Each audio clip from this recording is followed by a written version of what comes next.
Enfourcher un Vélil, un geste devenu presque naturel. Plus d'un mois après son lancement, la petite reine lilloise a trouvé son public. 10 000 personnes sont abonnées à l'année. Chaque vélo est en moyenne utilisé 10 fois par jour. Une surprise qui en fait déjà un véritable succès. Ça m'a changé la vie parce que pour venir au centre-ville, c'est déjà plus facile que d'essayer de trouver une place de stationnement. J'avais un vélo que j'utilise plus. Le Vélil, il n'y a pas de problème, on n'a pas peur de se le faire piquer. Il n'y a pas encore de borne installée tout près de la fac, donc je peux pas l'utiliser pour aller à ma faculté en fait, donc je suis obligé d'y aller à pied.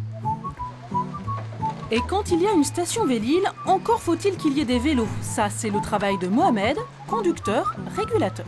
Par exemple, à la gare, vers 16h, 17h, il faut vider. Le matin, vers 10h, les endroits où les universités, il faut vider aussi. Vers midi, il faut remplir un petit peu. Pour la rotation et l'entretien des deux roues, ils sont 8 à tourner tous les jours de 5h du matin à 20h. Alors, les petites faiblesses des vélos, ils les connaissent déjà. On change les sonnettes, on serre les vis, on peut aussi changer les pédales.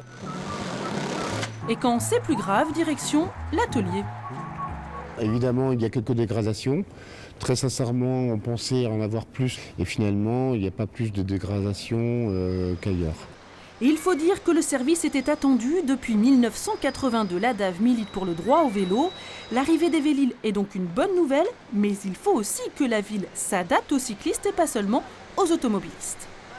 On a des pompes, on a des stations-service, on a des plans, on a de la signalisation qui vous permet d'aller à tel endroit en voiture facilement. Et on demande la même chose pour le vélo de façon à le rendre réellement concurrentiel par rapport à la voiture.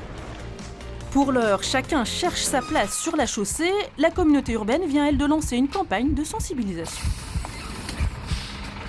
Les automobilistes se garent et s'installent trop souvent sur des aménagements cyclables. Ils mettent en danger la vie des cyclistes quand ils font ça. Il y a des cyclistes qui utilisent trop souvent les trottoirs. Donc voilà, l'espace public, c'est du civisme. Je pense que l'intérêt du Vélil, c'est d'imposer les cyclistes dans l'espace public. L'an prochain, le nombre de Vélil et de stations va doubler. De nouvelles communes entreront en piste. Roubaix, Tourcoing, Villeneuve-d'Ascq, Lambersart-Croix, Wattrelos ou encore Marcq-en-Barœul.